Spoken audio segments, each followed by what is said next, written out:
मित्रों नमस्कार। एक नए वीडियो के साथ मैं प्रोफेसर सीपी भसीन हृदय के अंत्यकरण से आप सबका स्वागत करता हूं।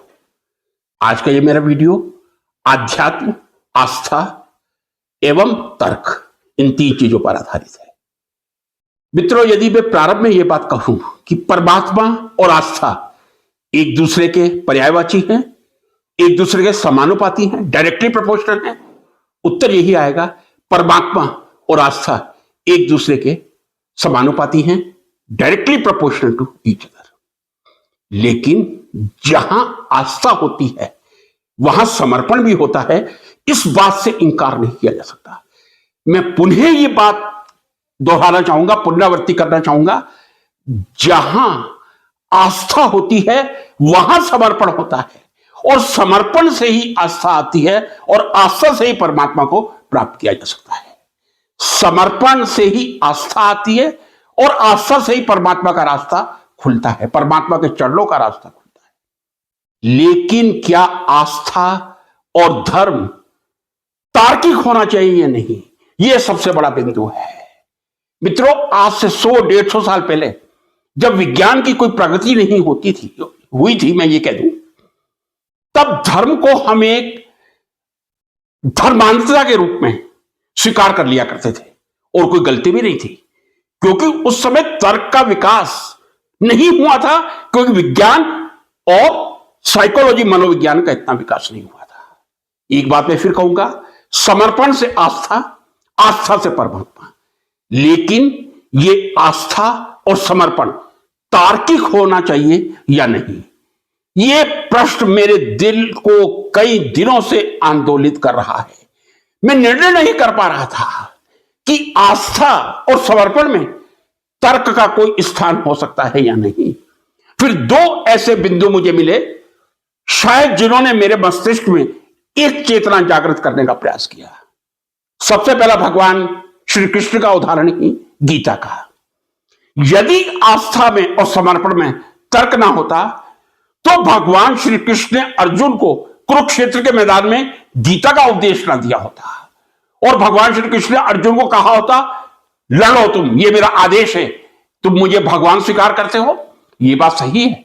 एक बार भगवान श्री कृष्ण को जब अपने विराट स्वरूप का प्रदर्शन करना पड़ा था, उन्होंने किया था, लेकिन बिना किसी महाभारत के युद्ध को टाला जा सकता था या नहीं, ये तो कालांतर समय का लिखा हुआ था। लेकिन क्या बिना तर्क के आस्था हो सकती है? भगवान श्री कृष्ण कहते, अर्जुन या तो तुम मेरी बात मान लो या चले जाओ घर, स्वीकार कर लो। तर्क का सबसे बड़ा उदाहरण मिलता है तो भगवान श्री कृष्ण द्वारा कुरुक्षेत्र में अर्जुन को दिए गए उपदेश में मिलता है, और जहां उन्होंने कहा था, यदा यदा हि धर्मस्य ग्लानिर्भवति भारत अभ्युत्थानं धर्मस्य तदात्मनं सृजाम्यहम् परित्राणाय साधूनां विनाशाय च दुष्कृतां धर्म संस्थापनाय संभवामि युगे युगे। ये बहुत तार्किक श्लोक है। जब जब धर्म की हानि होती है तब तभी मैं अवतार लेता हूं। पूरे समय यदि मैं अवतार लेके बैठा रहूंगा तो अधर्म नहीं होगा, कलयुग नहीं आएगा। जब कलयुग अपनी पराकाष्ठा पे पहुंच जाएगा तब मैं जन्म लूंगा। यदा यदा हि धर्मस्य ग्लानिर्भवति भारत अभ्युत्थानं धर्मस्य तदात्मनं सृजाम्यहम् परित्राणाय साधूनां विनाशाय च दुष्कृतां धर्म संस्थापनार्थाय संभवामि युगे। कितना तार्किक ये श्लोक है। मैं इस बात को कई दिनों से चिंतन कर रहा हूं, मनन कर रहा हूं। दूसरा मुझे उदाहरण कोई ज्यादा पुराना नहीं, स्वामी विवेकानंद का मिलता है।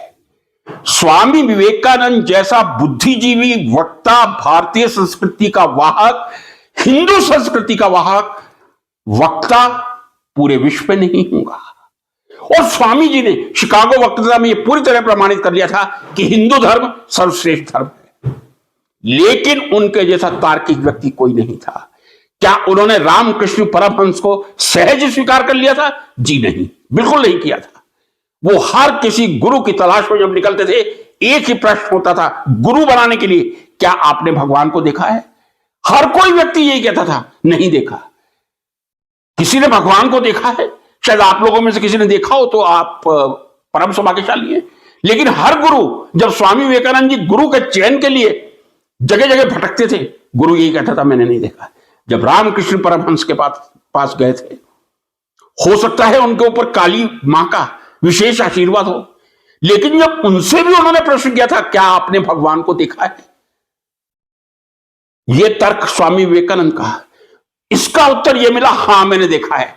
जिस तरह मैं तुमको अपने सामने देख रहा हूं उसी तरह मैंने देखा है।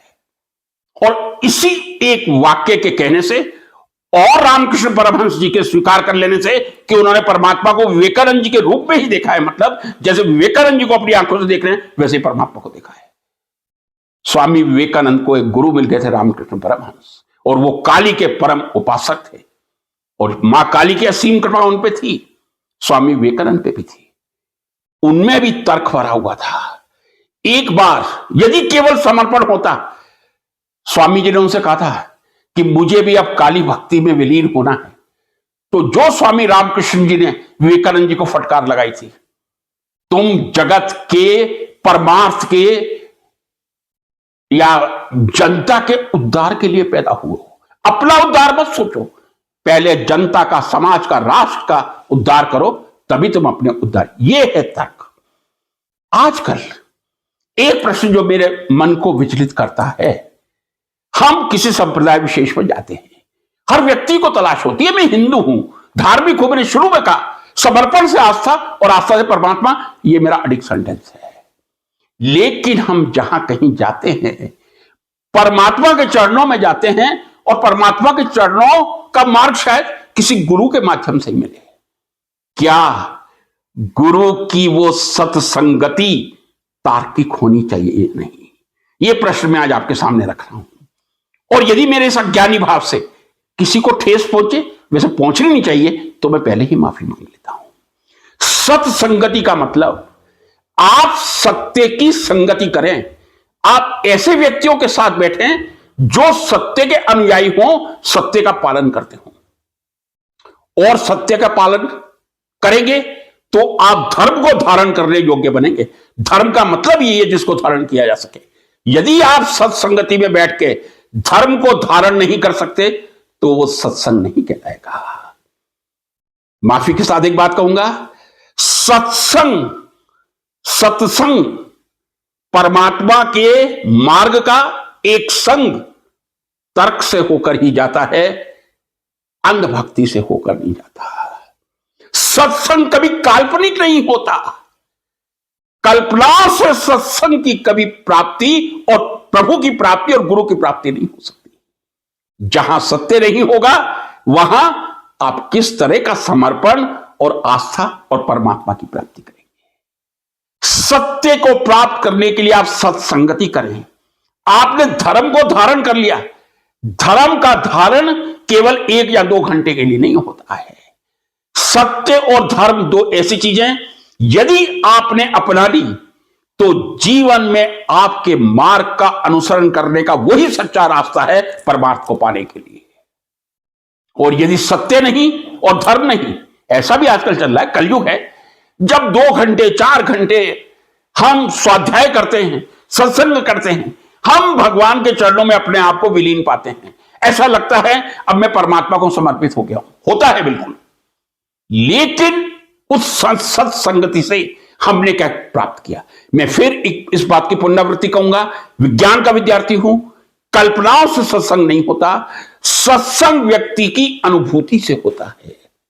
कल्पनाओं से नहीं, व्यक्ति की अनुभूति से और ज्ञान के माध्यम से ही सत्संगत की प्राप्ति की जा सकती है। और जो सत्संग और धर्म एक बार आपने स्वीकार कर लिया, फिर उसको छोड़ना मतलब भगवान के चरणों को धोखा देना है।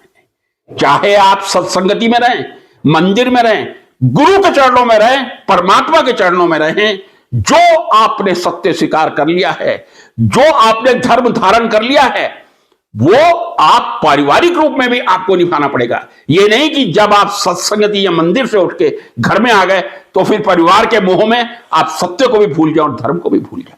और यही बात मैं कहूंगा, आप सत्संगति आपने कर ली, बहुत अच्छा सत्संग किया है आपने, और जब अपने व्यावसायिक प्रतिष्ठानों पर जाते हैं, मैं ऑफिस में नौकरी करने जाता हूं, मैं शिक्षक था और मैं कक्षा में क्लास डालूं और मैं प्रभु के चरणों में अपने आप को समर्पित करूं, तो क्या मुझे प्रभु के चरण मिल पाएंगे? कर्मण्यवादी का रास्ते माफलेषु कदाचन, कर्म धर्म की सबसे पहली सीढ़ी है।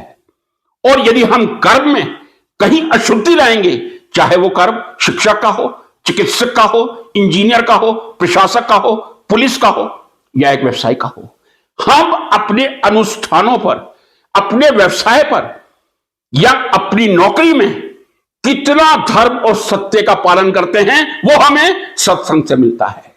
अब आप देख लीजिए, तार्किक सत्संग हमें प्रभु के चरणों में ले जाएगा या काल्पनिक सत्संग, दोनों में से आपको चयन करना है। एक काल्पनिक सत्संग है और एक अनुभूतिपूर्ण भरा शाश्वत सत्संग है। शाश्वत सत्संग जो अनुभूति और ज्ञान से पूर्ण होगा, वही आपको परमात्मा के चरणों में ले जाएगा। मित्रों, धर्म बना ही इसलिए है कि उसको धारण किया जा सके। कहीं इस प्रकार के विचार में पढ़ता हूं, मेरे मन में एक उद्वेग पैदा होता है। हमें मान लीजिए हमारे किसी श्रद्धेय गुरु जी ने एक मार्गदर्शन दिया है। सबसे पहले मैं ये कहूंगा, धर्म और कर्म और परमात्मा के चरणों का पहला मार्ग यह है, आप समय की कीमत को पहचानें। आप टाइम की इंपॉर्टेंस को समझे, समय की कीमत को पहचानें। और आप समय की कीमत को तभी पहचानेंगे जब आप समय की पालना करेंगे। यदि 1 बजे का सत्संग है तो ठीक 1 बजे शुरू हो जाना चाहिए। जो सत्संग 1:05 पे शुरू होगा वो फिर सत्संग नहीं होगा। धर्म की सबसे पहली सीढ़ी ही यही है कि आप समय की मर्यादा का पालन करें। लेकिन समय समय पर जब ज्ञान अपार हमें हर माध्यम से मिल रहा है, क्या सत्संग तार्किक होना चाहिए या नहीं? मैं पूरी तरह से आत्मसमर्पण करता हूं परमात्मा को, गुरु को। और बिना आत्मसमर्पण के मैंने आपसे कहा, ना गुरु की प्राप्ति हो सकती है, ना परमात्मा की प्राप्ति हो सकती है। लेकिन कहीं ना कहीं यदि मैं व्यक्ति हूं तो मेरे मन में कुछ तर्क आएगा। तर्क आएगा, यदि वो तर्क नकारात्मक है उसको त्याग देना चाहिए। लेकिन यदि कोई सकारात्मक तर्क आता है, कोई इसका प्रवाह करता है, तो हम कुछ नियमों में बंध के क्या उस सकारात्मक तर्क को नकार सकते हैं? मैंने आपसे कहा, यदि समय की पालना नहीं है, एक विशेष समुदाय विशेष है, मैं नाम यहां नहीं लेना चाहूंगा, सत्संग 1 बजे का मतलब ठीक 1 बजे शुरू हो जाता है। इसे ही धर्म का धारण और सत्य की पालना कहते हैं। लेकिन वो जो आगे का सत्संग होता है, कृपया काल्पनिक ना बनाएं, कृपया भावनाओं में ना खो जाएं। तर्क के साथ अपनी भावनाओं को नियंत्रण करते हुए समर्पण से आस्था और आस्था से परमात्मा की तरफ जाएं। थोड़ा अपने आप को फ्लेक्सिबल बनाएं। सत्संग का मेथड, विधि परिवर्तित करें, तार्किक बनाएं, लेकिन समर्पण और आस्था से परिपूर्ण रखें। क्या समर्पण और आस्था से परिपूर्ण सत्संग तार्किक नहीं हो सकता? बिल्कुल हो सकता है। भगवान, समर्पण, आस्था तीनों तर्क से चलते हैं। जहां तर्क होगा वहां आस्था का दूरगामी परिणाम होगा। और तर्कविहीन आस्था या तर्कविहीन समर्पण या तर्कविहीन परमात्मा की प्राप्ति शायद कहीं ना कहीं हमें असफलता की ओर ना ले जाए। यही निवेदन छोटा सा आपसे करना था। नमस्कार।